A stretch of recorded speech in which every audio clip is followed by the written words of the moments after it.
acknowledge that. Please sit down.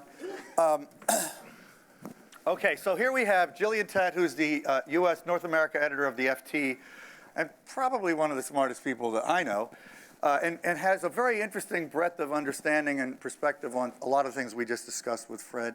Then we have another Fred Krupp of the Environmental Defense Fund, who's somebody I wrote about first like 25 years ago or some ungodly thing like that, because he's been doing this great work on the environment all that time and has a very interesting perspective on technology as a tool in this climate change and environmental crisis that we confront. So that's one of the reasons I wanted to have him here. And then our designated technologist, Rodney Brooks, who is, you know, I think you said last night at the dinner you've been doing AI for 45 years. Is that really possible? Yes. Okay. That's a long time. I mean, he knows a lot about, he invented the iRobot, you know, the Roomba, right, with iRobot, the vacuum cleaner. He now has Baxter, the computer that works on assembly lines as a robot. And I think he can talk very knowledgeably about what's actually possible in technology right now. So I don't know, maybe I'll start with you, Rodney, on that, because I don't know if you, did you hear what Fred, you were here for Fred. Yeah. I mean, do you share his optimism? Oh, I'm optimistic in general, but I think we're not going to have enough people to fill the jobs that will be needed. Interesting. Why? Because of the demographic inversion. Because there are going to be so many older people, less younger people, you know, working age people. In Japan, the ratio is going from 9-to-1 working age to elderly to 2-to-1. Fred mentioned nurses, but I don't think there's going to be enough people to provide support for the elderly. Baby boomers are about to start retiring. We're going to want to stay in our homes. We're going to want to maintain independence and dignity, and we're just not going to have enough help as we get older. There are a surprising number of technologists, including, I think, Fred's partner, Albert Wenger, who say that they're worried that because technology is going to create so much economic growth, they're worried about the jobs that will be available and unfilled. But you don't agree with that, am I right? No, I mean, what I find fascinating about Japan, speaking as someone who spent years of my life in Japan and was actually there just last weekend, and is actually the Financial Times these days is owned by a Japanese company, is that a few years ago, I had a panel a bit like this with Paul Volcker from the Fed. And we were talking about why the Japanese economy has so massively underperformed in recent years in terms of growth. And Paul made the point that actually if you look at Japan in terms of GDP per capita, not overall, actually growth has been fine because the economy has been flat or shrinking because of demographics. And he posed a question which is very relevant to today, which is that could we think of any examples in history of an economy whose population had shrunk but had continued to grow? The only one anyone could think of apparently was, you know, post-famine Ireland. But it's a very interesting question because traditionally demographics and growth have been intricately entwined. Now, what is fascinating today is we may actually be at a break point for the first time in history, because actually the power of robotics and digitization means that potentially economies can grow and become more productive without necessarily needing to have lots more workers. And actually in Japan last weekend, the great discussion right now is they're running out of workers to do many ordinary jobs, but Japan is embracing robotics with an enthusiasm which is unimaginable in America. Because in Japan, no one's saying, our robot's going to take our jobs, help, let's all run for the exits, let's all vote in Donald Trump. In Japan, they're saying, great, thank God robots are there, we may actually get out of the demographic problem as a result. That may be specific to Japan, but the other thought I'd leave you with is that right now, the demographic pyramid in China is actually much, much, much worse than Japan. So that would mean that China will then lead the world probably in robotics and automation? You don't see that today, but in 10, 20 years, because of the one-child policy, the demographics in China are beyond terrible. They're much worse than anything seen in Japan. China has an enormous problem coming down the tracks because of this incredibly unbalanced demographic pattern right now. So maybe we need to change the conversation about robotics beyond the current one, which is very Western-centric, and very, if you like, European-centric too. Well, but what do you think is going to happen in the UK, the US, Western Europe, where, the demographics aren't so great in Western Europe either, but here they are. What do you think about, do you worry about the jobs issue? Do you disagree with Rodney when it comes to the United States? I worry enormously in the short to medium term, because the reality is that you are going to see a lot of jobs disappearing. You are going to see massive skill mismatch. I think that I think Fred's optimism in the previous panel was fabulous. I also think the comments challenging him, though, were fabulous too, because actually, if you're sitting here in New York right now having nice granola breakfast on a sunny day, yes, the world looks great. Believe me, I spent quite a lot of time out in the heartlands recently, and the world does not look great there at all, because actually people are not jumping on board the tech train. Okay, just to keep you on you for one more second, what Michelle over there pointed out about Zuckerberg is interesting. I mean, how do you explain his national tour? Is it to achieve what you just said? Or, I mean, you must applaud it given what you just said. The last book I wrote was called The Silo Effect, about the danger of people getting trapped into tunnel vision and tribalism. And I was inspired to write it because I saw what had happened to the finance industry before and after the financial crisis. And the finance industry was not only very fragmented inside companies, which meant that people were doing dumb things, they were trapped in a social and mental bubble, which meant that they lost sight of common sense. They couldn't see how the rest of the world saw them, and they couldn't see things in perspective. What has struck me for the last 2 years is that Silicon Valley today is potentially in exactly the same place that Wall Street was in early 2007. They think they are masters of the universe. They think they're in charge of technology that's going to save the world. And by the way, financiers in early 2007 said exactly the same thing. I'm trained as an anthropologist, and if you look at the rhetoric and the framing of the conversation in Silicon Valley today, it is terrifyingly similar to Wall Street back in 2006 and 7. You've got well-paid people cut off from everyone else, and frankly working so hard that they are trapped into tunnel vision and thinking. Now, the one thing that gives me hope is that people like Mark Zuckerberg are actually aware of the problem on some level. They are trying to get out and engage with it on some level. The question, though, is will that be too little, too late, before there's a massive backlash against tech? And the very last thing to leave you with is Edelman, the public relations firm, does a fascinating survey every year of what people trust in. Before the financial crisis, trust in finance was sky high. It's since collapsed. In the last 10, 15 years, the only sector where trust has not perhaps yet collapsed is tech. Well, for what it's worth, I agree. There's a rolling crisis of confidence in tech that they don't yet realize.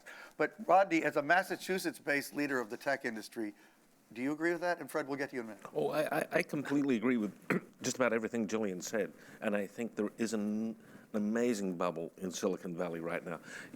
The flying cars, Sebastian Thrun with his stupid company, supposedly flying cars. You mean Elon Musk? No, this is... They're both stupid, okay. The flying cars. Oh, right, I'm sorry, I got that wrong. But Elon Musk said at TED that we'll have self-driving cars in 2 years. Now, you had some choice words for that one also on the phone. We are not... actually, I tell every Uber driver, your job is safe. We are not going to have self-driving cars mixing with ordinary cars on the roads anytime soon. We've been trying to put self-driving trains out for 45 years. We haven't been able to do that. There is going to be a partitioning of different geographic pieces of our cities to self-driving and non-self-driving, but they're not going to mix for a long time, and pedestrians and self-driving cars are not going to mix. That is people are just out to lunch about that in Silicon Valley. I love strong opinions. It really does help, doesn't it? So, okay, Fred, one thing that has barely come up yet, even though we've been talking big picture, is the climate change crisis, which is one of your obsessions, although you have wide-ranging awareness also. I mean, anything you want to say about what you've heard so far from Fred or your co-panelists here, or how you look at the role of technology as a tool to address the kind of context we're in right now? Well, I think technology has tremendous power to scale and give us the size of the changes we have to achieve urgently. But I do first want to agree with what Julian said, that we cannot afford to be over-exuberant about the possibilities of technology. A problem like climate change and all pollution problems, in fact, just about any conservation or environmental problem I can think of, is based on externalities. And unless you have governments playing a role, tech schmeck, it won't make a difference. So tech can play a huge role, but we cannot afford to ignore the fact that in this country, for the first time in any civilized country in the history of the Western Hemisphere, Western civilization at least, the backward strides on environmental issues are absolutely unmatched and very grave threats. So just to spend a second on that, the president has moderated his position on China as a currency manipulator, on his position on NATO, and I could go on and name half a dozen, as any of you could. But on the environment, it's like a death march off a cliff. And I'm not known for extreme rhetoric, but he's appointed this fellow, Scott Pruitt, to run the EPA. Scott Pruitt was last seen heading over to the White House to argue that the United States should get out of the Paris Agreement. That's the head of our EPA. He's trying to repeal rules on mercury, SOx, sulfur dioxide.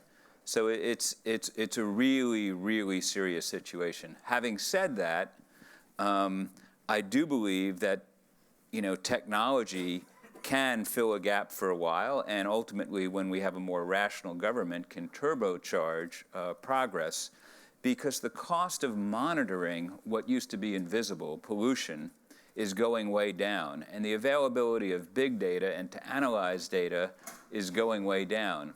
And so we've had Google cars, they're street cars, looking for methane leaks all over this country. We have maps, up on the website. And this is making these expenditure of billions of dollars in pipe replacements targeted to the pipes that are leaking, instead of just, not targeted and wholesale doing, this city or that city. So it's being applied in pipe replacement now, that knowledge? Yes, it's being applied on the other side of the Hudson River by PSE&G. And elsewhere, several other places in the country. It needs to be applied more. We've flown over 11,000 wells. That's 1% of the oil wells in this country, either with drones or with airplanes. And we've figured out where oil and gas wells are leaking methane, a very potent greenhouse gas, 80 times more potent than carbon dioxide in the first 20 years of its release. This has given us the knowledge with infrared cameras to, again, see what was invisible. Now it's visible. And it allows us to target, it allows companies who want to, and governments to force companies that don't want to target the places that are actually leaking with a scalpel instead of a sledgehammer, and minimizes the cost of fixing these problems. So just one last question. Are you agreeing with me, as opposed to Fred, that the government's inattention, maybe if we throw science as well as tech into it, at a macro scale, and I don't mean only the Trump administration, is problematic for the society we're going into? And I'm going to get to you on this, Rodney, since you're nodding. But do you think, is there a crisis of understanding, not just Trump is kind of a outlier crisis in himself, but to me, the government's ignorance about technological progress and its role in the economy and the role of science in changing the way that everything happens in our economy is potentially very problematic, and in reality already problematic. But is that what you're saying, or do you agree with that? Well, it is. I think, the folks running several of our federal agencies now have a 50s mentality that the only way to jumpstart business is to get rid of environmental safeguards. I've spent my career, as you know, David, arguing for regulatory reform, simpler ways of the government being involved, performance measures, incentive measures, market measures. But when this administration talks about regulatory reform, it's not talking about that. It's talking about, no protections and literally rolling back a whole series of safeguards. So it's a major backward step. in the face of that, we can keep going and develop, ways to look at the Earth from space, satellites, measure air pollution. We're measuring air pollution in Oakland at a precision level never seen before. Every 50 feet, we've had cars drive over each spot 50 times. 3 million pieces of data have been collected. We've mapped Oakland's air pollution and how it affects low-income and poor people living in West Oakland to a resolution never done in any city before. So the tools are there waiting for governments, and at the state and local level, there still are governments, to apply this knowledge to surgically and less expensively fix problems. Rodney, government. Yeah, your thoughts. I think previous Fred has the view from a venture capitalist, which there has to be a business model, and Gillian, I think the same is true in Silicon Valley. But there are existential problems for us as mankind where that VC-backed business model doesn't exist. My own bugbear is plastics in the ocean. There is no VC way to turn that into a business unless governments or something of that size gets involved. And it's a global problem. It's not an individual country problem, which makes it much more complicated. I think tech has a role to play in cleanup, but there's no business model for it. And please. I was going to say, I actually just wrote a column about this in relation to health, which is a rather different issue. But, the great challenge, one of the great challenges of our 21st century world is that most of the big challenges we face are cross-border in nature, and yet our institutions are primarily national. And we pay remarkably little attention to what cross-border institutions that do exist. I mean, how many people in the room actually know that WHO is about to elect its next head? One, okay? Or else you're all asleep. How many of you can actually name the 3 candidates? Yeah, I can't. Think about it. There's actually just been an outbreak of Ebola a few days ago in Africa. What the WHO does or does not do in the next 5 years, it's going to be crucial. And yet, most people don't even know there's an election for the next head. And you extrapolate that onto environmental issues, you extrapolate that onto financial markets, you extrapolate onto almost any big global challenge for today, including the internet, by the way. How many people know about the cross-border agency that actually is supposed to monitor the internet? I mean, you guys might because it's a biased audience, but anyway. Which agency is that? I mean, Well, ICANN? I can not monitor, but to have, is there anybody that's actually trying to look at the internet and tech development in a global context effectively? No, there's not, right? I mean, that entity does not exist. I mean, it should exist, is what you're saying. Well, that should be your cause célèbre. Well, it has been one of my cause celebs, as a matter of fact. But I think, what do you think, how could we get there, though, Gillian? I mean, that requires, for one thing, a willingness on the part of, particularly our own government, to participate in global regulatory mechanisms of any sort, which is the opposite of the direction we're moving, first of all. Well, let's get real. The last time the world actually created meaningful cross-border organizations was after World War II, when they set up the Bretton Woods Institution. Before that, they created the United Nations response to disaster, war, devastation. And let's hope it doesn't require that again. So, you mean a crisis of that gravity? Well, it would be nice to think that's not the case. But there's a bigger question here, which is that, in theory, technology could give us the most amazing opportunity to empower citizens and remake politics. It does. Potentially. But let's get real here. The number of times I've gone to universities, and I'm about to do a commencement speech on Saturday, and I say to people, so are you guys political? And they all go, yeah, we tweet. And I say, well, and if they're really political, they might go on a demonstration. And I say, but yeah, are you actually voting? In the UK, students did not vote, which is one reason why we had Brexit. Are you actively engaged in trying to find some way to actually participate meaningfully in the political process or do public service? Yes, some kids are. And yes, one of the things that's occurred as a result of the Trump presidency is a greater sense of activation amongst kids. But, finding ways to actually use technology meaningfully to actually try and have political conversations and actually try and get kids activated, that's a question which I still think is very unanswered in terms of its actual impact. Just to go back to Zuckerberg again for a minute, which is one of my pet issues, talk about cause celeb, is, his letter in February, his tome, talked about sort of that exact, he actually saying that he thinks Facebook could be the entity to create what you just said you wanted. Do you buy that? Okay, well, my first thought about the letter of Zuckerberg, that anything which is 6,000 words long needs a decent editor. There are the reasons why newspapers have editors. There are the reason why citizen journalism can become unwieldy and undisciplined. So, point one. Point two is, and I'll try and keep this as brief as possible. He has half the former government in his employ, by the way, so he shouldn't be considered just a citizen. But anyway, go ahead. Facebook know they have a big problem, partly because they are in this silo bubble like Wall Street in 2006, but also because technology is changing the way that we operate in our political economy in really fundamental ways. And I call this the FUCU problem. FUCU problem. I devised this framework after the Trump vote. And it captures the way that voters think right now. Not just because FUCU shows anger, but because F stands for fragmentation. Cyber tribalism is one of the biggest problems that we have today. The fact that the technology that we think we have the illusion was going to connect us actually fragments us, and we don't notice because we think it connects us. So F is fragmentation. U is unbowed, untrusting. And basically, trust has moved from being on a vertical axis to a horizontal axis.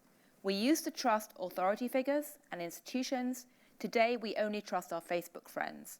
And there's a lot of data I can give you to show how that's shifting. But if you don't believe me, just think about what happens if you go to a restaurant. You don't get zaggets anymore. You go online and you check your peer group for what they think. And it's empowering and good.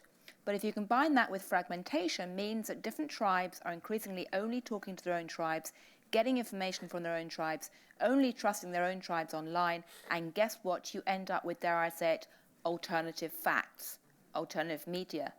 The C is customization. We've moved into a world where everyone thinks they have a God-given right to customize every single thing around in their lives. And again, that feels empowering until you transpose that onto politics and the F and the U, and you end up in a world where everyone thinks they can do pick and mix politics and just pick particular issues like nationalism, like anything else. You can't have a meaningful conversation in this framework. And you add that together and you have a recipe for cyber flash mobs, for sudden outbursts of political heat, for very little meaningful action of the sort that Fred is trying to get with his Environmental Defense Fund, and profound instability and uncertainty and unpredictability. So that's what the last U is? Mm-hmm. Yeah, and I think that sums up what's happened the last year when you look beyond the Trumpian result. So tech can be a force for good. Right now, it's as much as anything a force for bad in politics. I think that's overstating it, but I think there's truth in everything you said, but it's still a very positive force for connectivity at the same time, I believe. People engage their brains alongside their thumbs. Okay, either of you want to respond to any of that? I mean, I think we should hear from the audience too, but... Yeah, sorry, I'll shut up. No, I love it. I think it's all good. I think part of the responsibility of groups like mine, Planned Parenthood, any of the advocacy groups, is to figure out how to harness tech effectively to create sustained activism in voting. And so we can't just decry citizens or the lack of citizenship. Now there is a huge yearning of people to engage, as Jillian pointed out, up to us, people that run multi-million-dollar national global groups, to give them meaningful outlets for sustained activity. So are you thinking more about that? Like, because honestly, no offense, and I love EDF, but you've always been very corporately oriented, sort of in terms of your membership strategy, one might say, right? I mean, you have members, but I don't think of EDF as an army of people, no offense, right? I mean, is that something you would like to become? Yeah, we're known for being policy wonks. There's no question about it. But we have been investing in an army of people for a while now, and we now have 3 million members, 1 million part of a very powerful network of mothers called the Moms Clean Air Force, run by Dominique Browning. And it's a fabulous network of mothers who blog about these issues and produce people for meetings with senators and congressmen, activate people to vote. So that's 1 million members strong. We have Defend Our Future of young folks, who stand to lose the most from climate change, activated. And so we are definitely going in this direction. We just won, as an example of this, the first vote that the Trump administration has lost on any issue in either the House or the Senate. Last week, by a vote of 51 to 49, the Senate decided to preserve the rule on oil and gas pollution, methane going into the air. And so that was evidence of hundreds of thousands of people making phone calls, visiting senators to get that done. That's wonderful. Just also, I bet they use Facebook as the primary tool to keep those groups together, just for what it's worth. I mean, these systems have a very multifaceted impact, is all I'm saying. And I think you can see so many negatives, but you can still see tons of positives, and it's a very complex thing to know, therefore, what to do about the disproportionate weight of these systems. That's all I'm saying. I'll just say that, Facebook are keenly aware of the issue of fragmentation. They're even hiring a few anthropologists, hooray, to try and think about it. The issue is that they recognize that they need to find ways of bolstering community. But every time you try and create a community online, you also start to exclude people as well, and you risk creating more fragmentation. Okay, who has a comment or a question? Somebody new. Okay. Get your mic, and then quickly identify yourself. Hey, how are you doing? Dimitri Kofinas. I actually agree very much with what Jillian had to say. I think, though, it isn't just, of course, the siloing is a big part of the problem in social media, but I think also the way in which the algorithms drive the content, and the way in which the content has to compete with, a cat video will have to compete with a piece of journalism. And so I think a major question for me, and this is a question for you specifically, Jillian, since you work in news, is, and the Financial Times does have a strong subscription model that they incorporate. Which I hope you're all part of. If not, speak to me afterwards. I am. So what is the future of news in the context of the fact that so much of the content is being driven and intermediated through these platforms, and so many of the content creators have been losing control of the distribution? Okay, good. Just keep it quick. Yeah, that's a good question. That's my question. What is the future? How do we get We have to a good session on quality that content? We have a session on that later today, but I want to hear this. Okay, well, I'd say look forward to the session on that later in the day. That's called narrative suspense. No, I'm not. I wish you I'm were. not. No. Once a day is all we're going to get her. Two or three quick She's got points. a newspaper to edit, but anyway. Two or three quick points. One is I happen to believe that although there is a huge amount of content out there, which is essentially free, there is still demand and thirst for credible information, for information that's put into context. I say several C's: credible, context, and connected, in the sense of being joined up. People want to know how to interpret, how to frame, how to understand, and how to trust information. And so for that reason, I think credible groups like the FT, like the Wall Street Journal, the New York Times, I think that they will continue to have very much a franchise, and that's our franchise.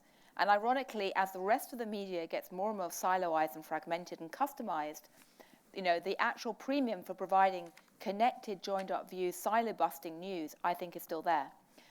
We happen at the FT to be in the fortunate position of having had Bloomberg train an entire generation of consumers to expect to pay for financial news. That's different from something like The Guardian or The Mail or other platforms where essentially consumers have been trained to assume that information will be free.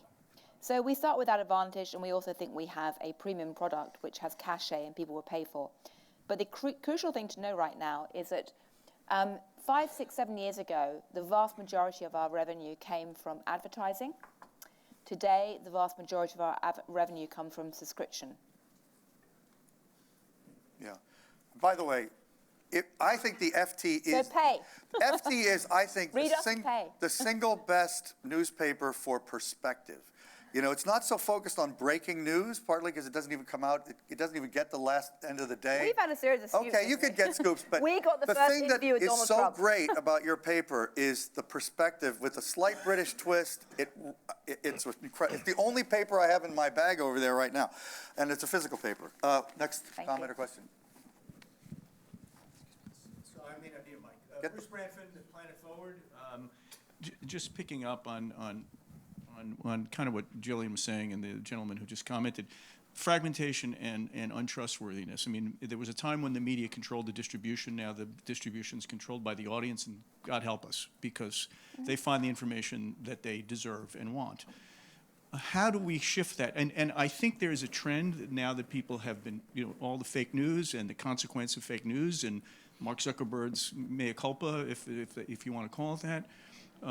Is the pendulum going to swing back to a time when there are trustworthy sources of information that reach massive numbers of people? I mean, the Financial Times, brilliant product, brilliant platform, but it has a limited scale.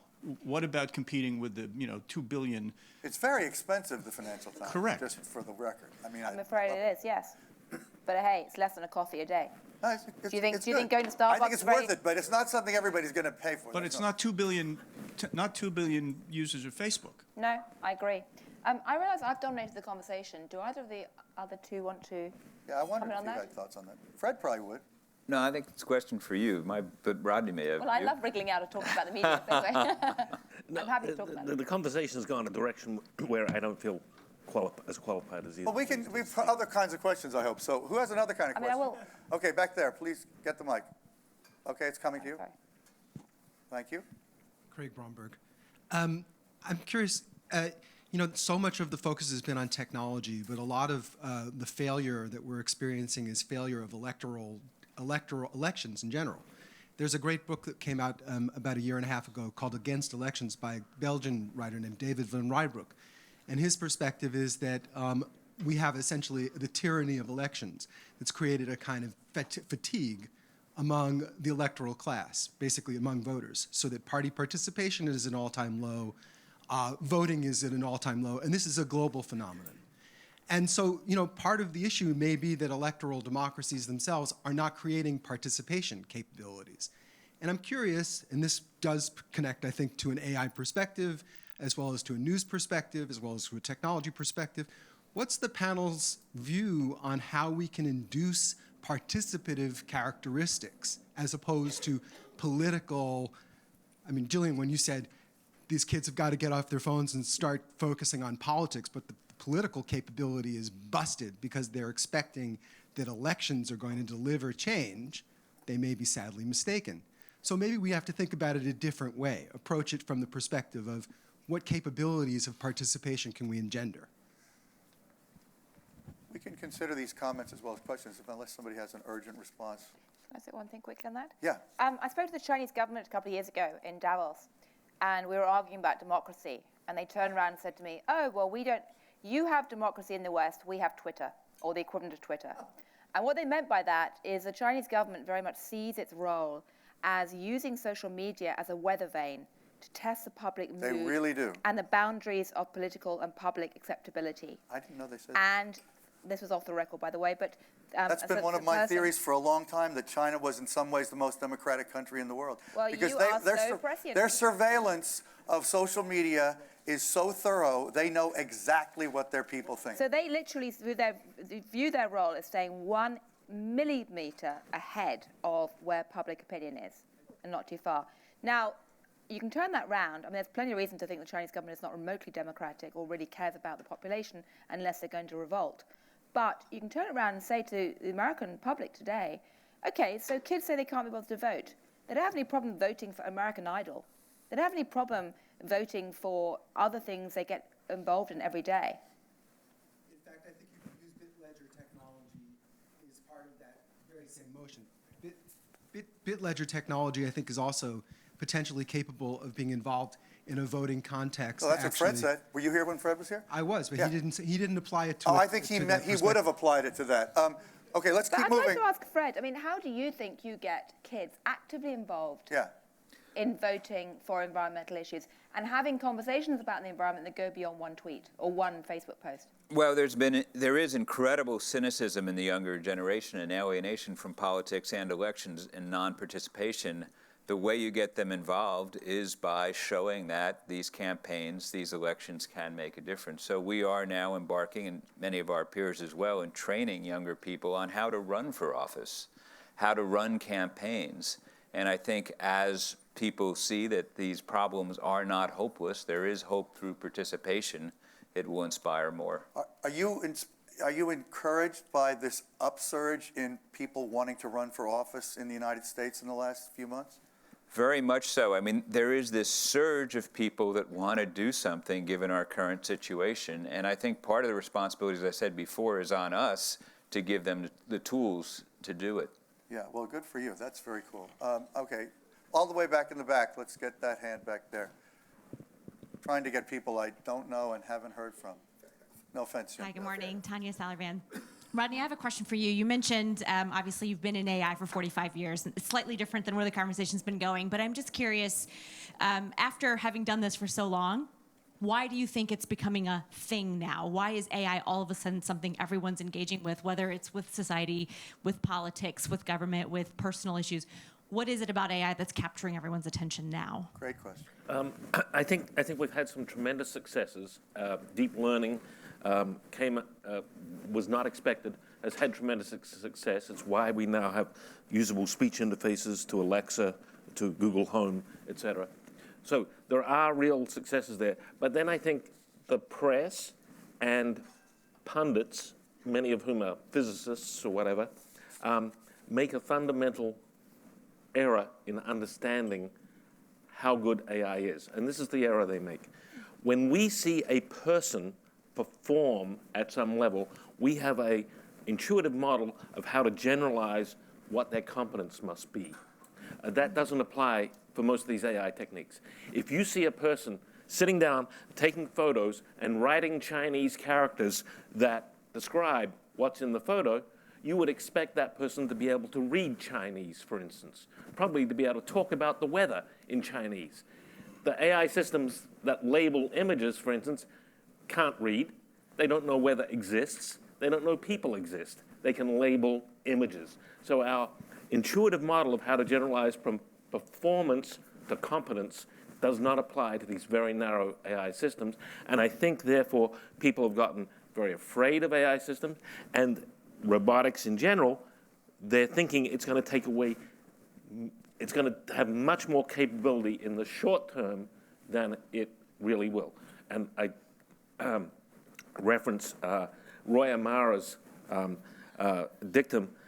We tend to overestimate technology in the short run and underestimate it in the long run. We're overestimating AI in the short run. We're overestimating self-driving cars in the short run. 50 years from now, it's going to be much more pervasive. We're underestimating. Okay, it in the long quickly, run. give us the most surprising thing that you expect will be the case in 50 years that we're not generally expecting. I wish I knew. I go back to computers. When computers first came out, people were making outrageous predictions about them in the short term. But if we look at science fiction from 50 years ago, they had no idea how computers would turn out. They underestimated it at the 50-year range. We cannot make coherent. No one can make any sort of good prediction 50 years out. But for the long, but it will be long term, are you intense. fundamentally optimistic that it'll be really good, or do you think that it could be really scary, or both? Oh, it's going to have unintended consequences, like social media has had unintended consequences of fragmentation. There are going to be all sorts of consequences which we can't think about. Likewise with self-driving cars, lots of consequences how that's going to completely transform our cities in the same way that horseless carriages transformed our cities.